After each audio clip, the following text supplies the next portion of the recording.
Got the fire kind of roaring. Oops. And, okay, so this is going to be kind of a bit of a short video. Pauline Marois called an election for April 7th, and most people know that. Very scary because there's a lot of snowbirds. Snowbirds are basically people who vacation during the winter down in Florida that are now out of Quebec right now. So who knows if that can affect the vote or not.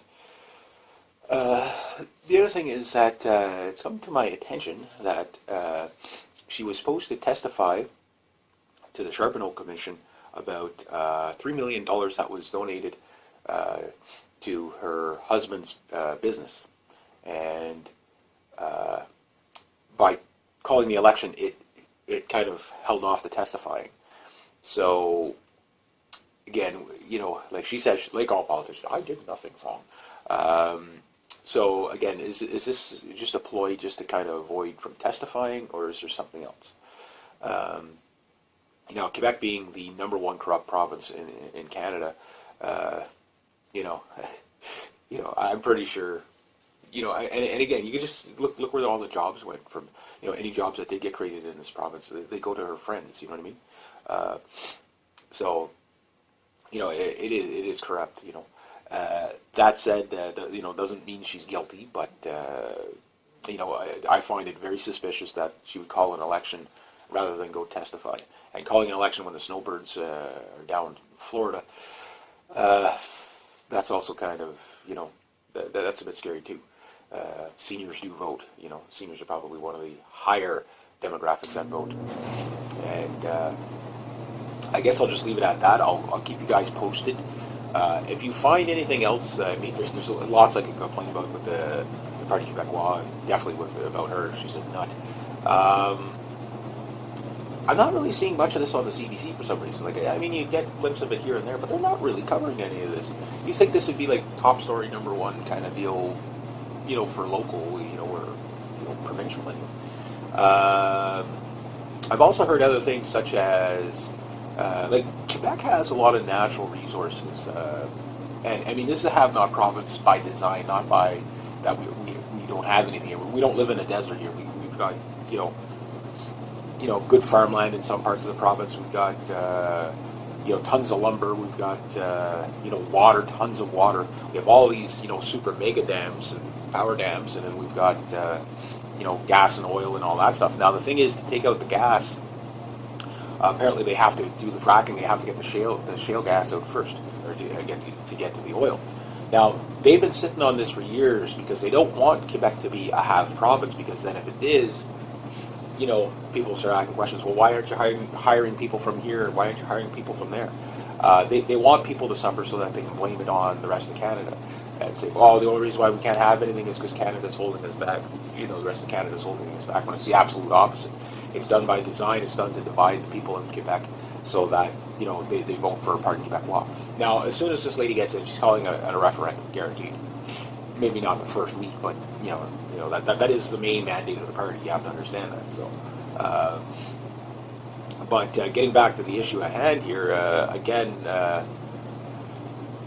we see more donation scams. You know, so like it's like just nobody represents it. Are they all that corrupt? You know, like, are they all really that corrupt? Like, it doesn't matter who you get in. It's like they're all corrupt. Or is it just that the system's so corrupt that you can't avoid corruption? You know, it's a column A, column B. Now with her, she's corrupt. You know, you can just tell. You know, you can just tell. Like, I mean, just the way the lady thinks, you can tell she's corrupt. She thinks she's entitled to everything. You know, there's a lot of politicians out there that think they're entitled to everything. So, and she's no different.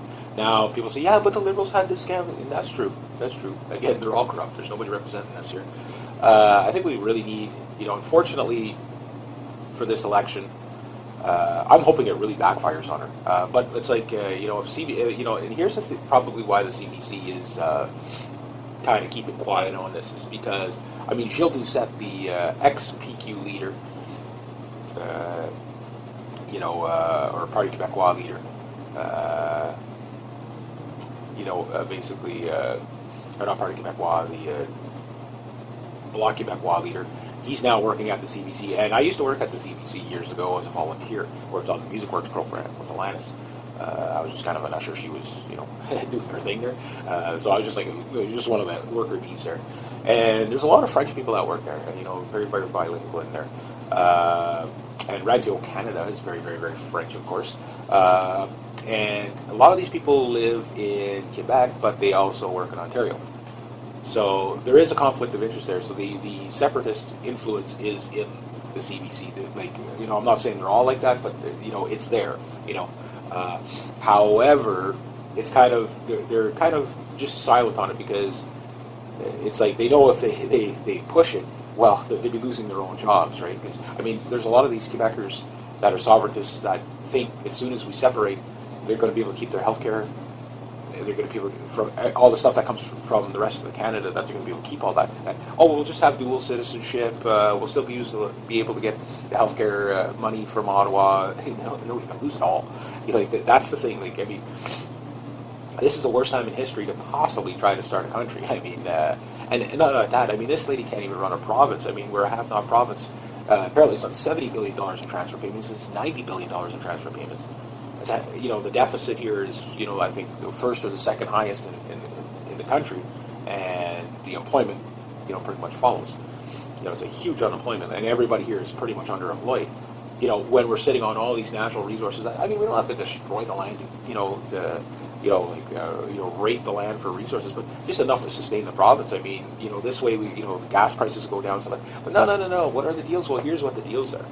They get the gas out of whenever they get a separation. Like the deals that they're working out now is they bring up all the gas, they send it down to Missouri to get refined. Then it comes back here, and next thing you know, you're looking at $1.60 a gallon, $1.60 a liter. So $1.60 a gallon wouldn't actually be bad. $1.60 a liter, and it's going to make it more expensive. So it's not for domestic. It's for, and the rest of the gas was supposed to be shipped off to Europe. So as we see, it's just the elites taking advantage of the people. No, those are our resources, not theirs. The same with the oil sands in Alberta. Those are our resources. That stuff should be used more domestically than anything else. But we export way too much of it. Until the prices come down here, and this idea for the pipeline, which will go to Quebec, I can kind of justify the one going to Quebec. Going across Canada from Alberta to Canada to there to a point. Although I'm a person who believes in property rights and not land expropriation. But it's kind of goes like this: either we ship oil by rail, by truck, or by pipeline. Which one's the safest? That's the 50-50-50, right? Or it can't be 350s, but you get the idea. It's everything has its problems, right? The one that's least disastrous would probably be truck. So it's just because the truck only has so much in the pipeline. If a valve fails, that stuff keeps flowing until you turn off the valve, right?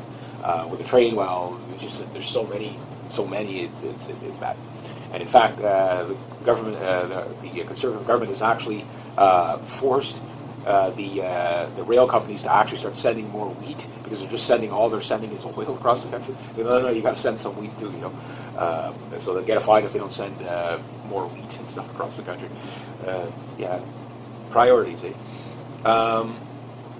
See, I'm not against regulation of businesses, but this is why self-sufficiency helps us out. The individual more than anything. You have to think individualistic if you want to survive in the next 10 years, because these idiots, they don't know what they're doing.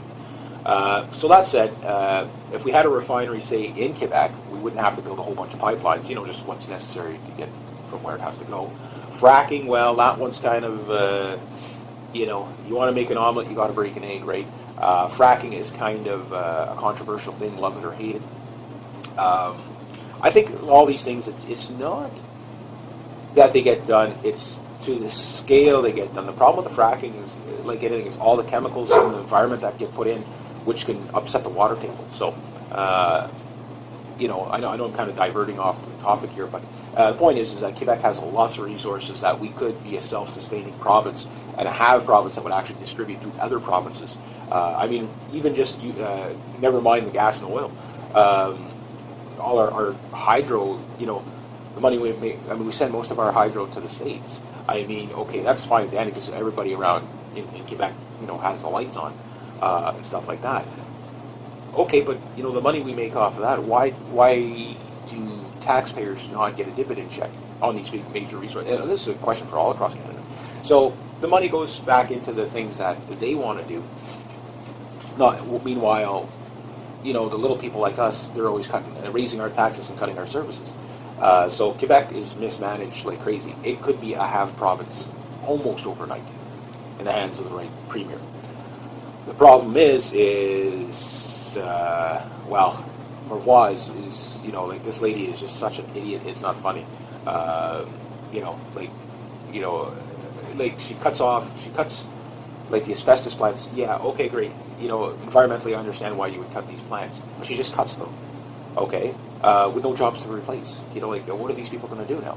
So now you got more people unemployed. Okay, who wins? So it strains the system for her. And this is the kind of thinking that she does. She's the type of person that would sit on the branch on the opposite side while she's sawing it. Like Bugs Bunny. That's what I think when I think of her. Her competency level is just embarrassing. So add corruption on top of that, or the allegations of corruption.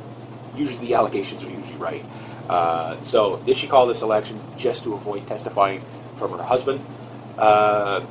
Who knows? And here's somebody else brought up the point too, and I spotted it right away when the CBC did cover on this, was Quebec Corps, which runs Sun News, which is a very right-wing news station, which I like.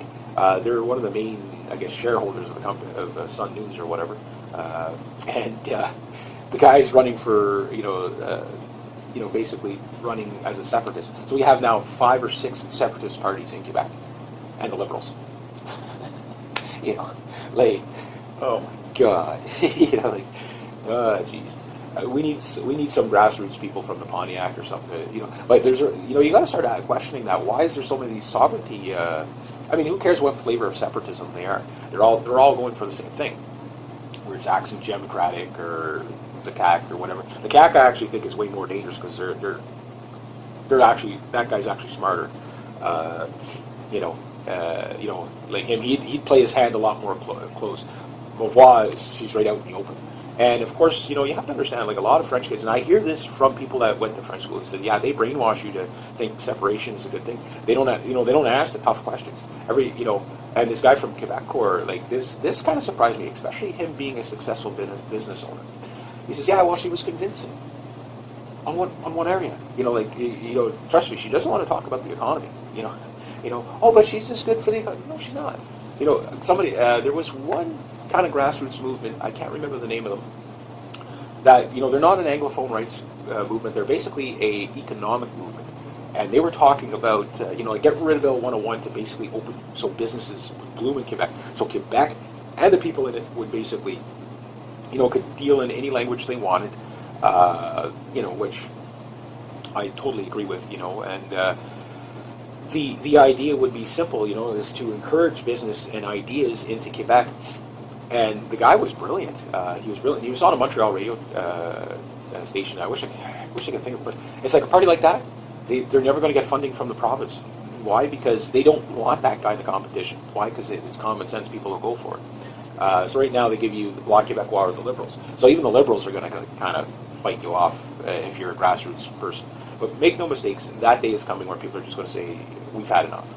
What I would suggest, if Marois gets her majority government, rather than play this game for decade and decade and decade, how about the Gatineau and the Pontiac and whoever wants to join us, we go to a referendum to separate from Quebec.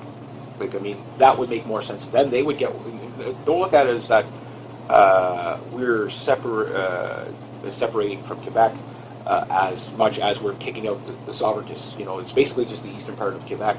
It's like, okay, well, you guys want to go, away you go.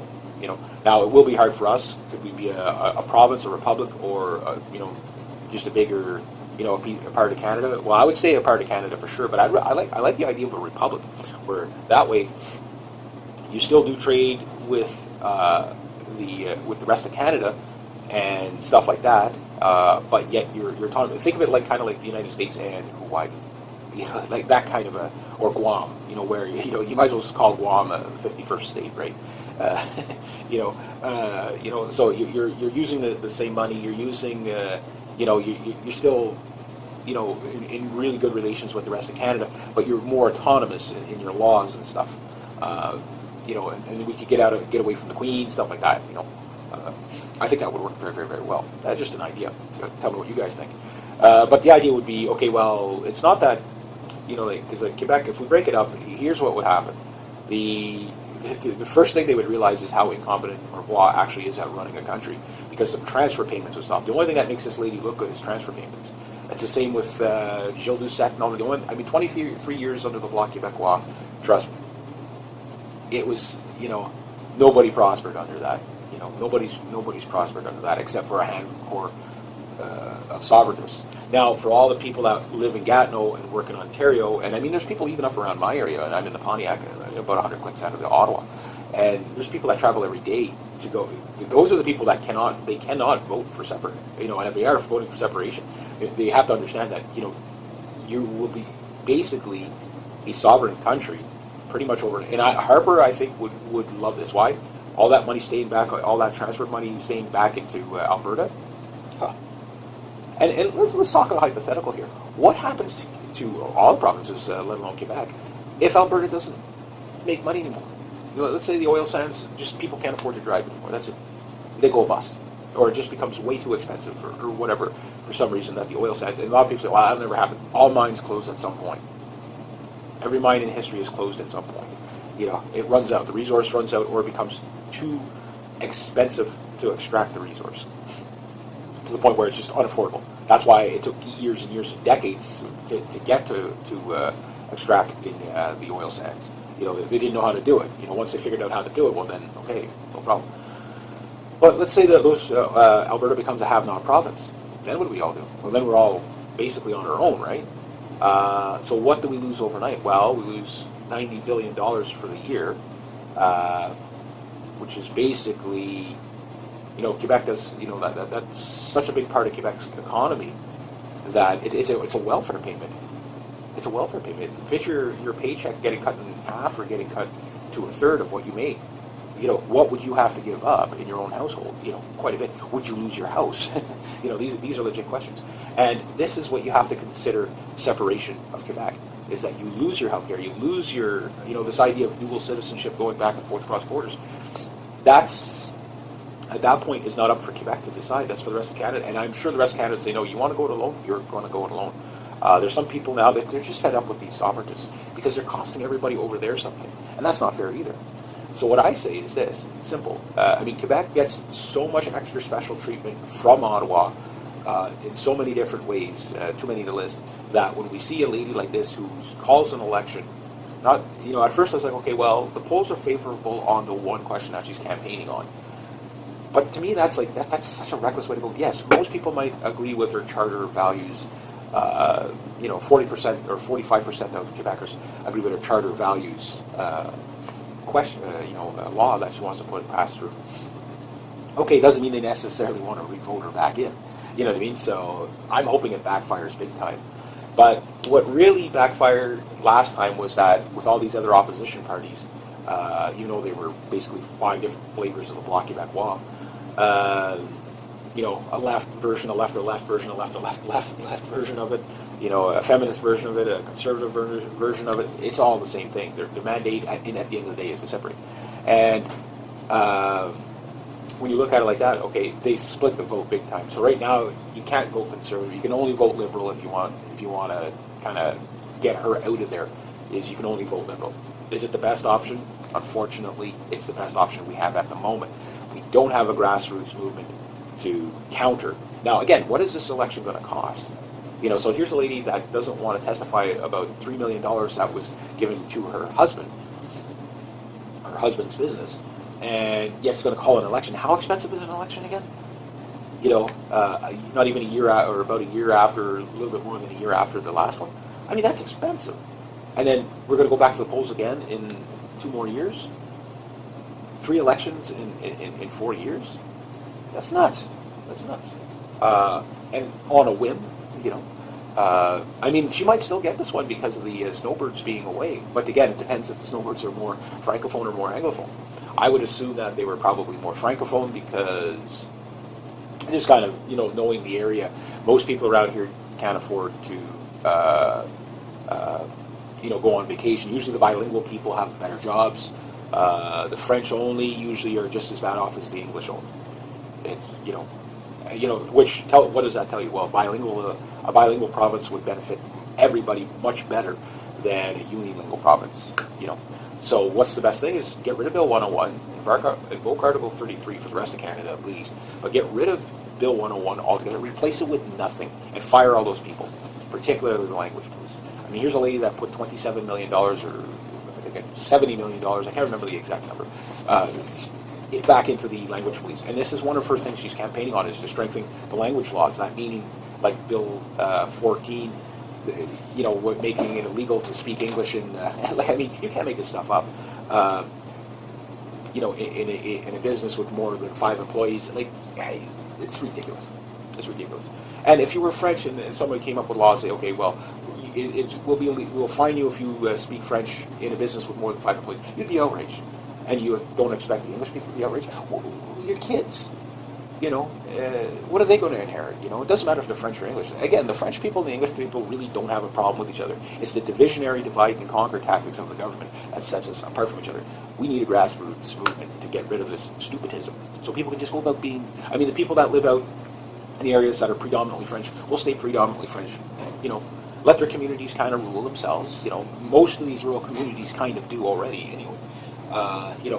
Like English Quebec gets nothing from the PQ. We don't even hear from them. They do everything behind closed doors to keep it as, you don't find out about a law until you've gotten fined for it. You know what I mean? And it's like, oh, this is law, but of course they do everything behind closed doors because it's all corrupt. So anyway, if you find more dirt on this douchebag of a lady, post it down below. Share, rate, subscribe, get out there, vote. Unfortunately, the only option right now is going to be the Liberals. I mean, because of the situation. I mean, it's a rock and a hard place. It's a rock and a hard place. Damned if you do, damned if you don't. But if you don't want the separation issue looming over our heads, as well as the corruption, we really need a grassroots movement. All right, there we go. Okay, hi and welcome. Got the fire kind of roaring. Oops. And, okay, so this is going to be kind of a bit of a short video. Pauline Marois called an election for April 7th, and most people know that. Very scary because there's a lot of snowbirds. Snowbirds are basically people who vacation during the winter down in Florida that are now out of Quebec right now. So who knows if that can affect the vote or not. The other thing is that it's come to my attention that she was supposed to testify to the Charbonneau Commission about $3 million that was donated to her husband's business. And by calling the election, it kind of held off the testifying. So, again, like she says, like all politicians, I did nothing wrong. So, again, is this just a ploy just to kind of avoid from testifying, or is there something else? Quebec being the #1 corrupt province in Canada,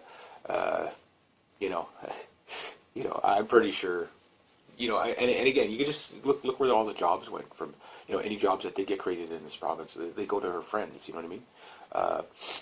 So, it is corrupt, That said, doesn't mean she's guilty, but, I find it very suspicious that she would call an election rather than go testify. And calling an election when the snowbirds are down in Florida, that's also kind of, that's a bit scary too. Seniors do vote. Seniors are probably one of the higher demographics that vote. And I guess I'll just leave it at that. I'll keep you guys posted. If you find anything else, there's lots I could complain about with the Parti Québécois, and definitely about her. She's a nut. I'm not really seeing much of this on the CBC for some reason. You get a glimpse of it here and there, but they're not really covering any of this. You think this would be like top story #1 kind of deal, for local, or provincial anyway. I've also heard other things such as, Quebec has a lot of natural resources, and this is a have-not province by design, not by that we don't have anything here. We don't live in a desert here. We've got,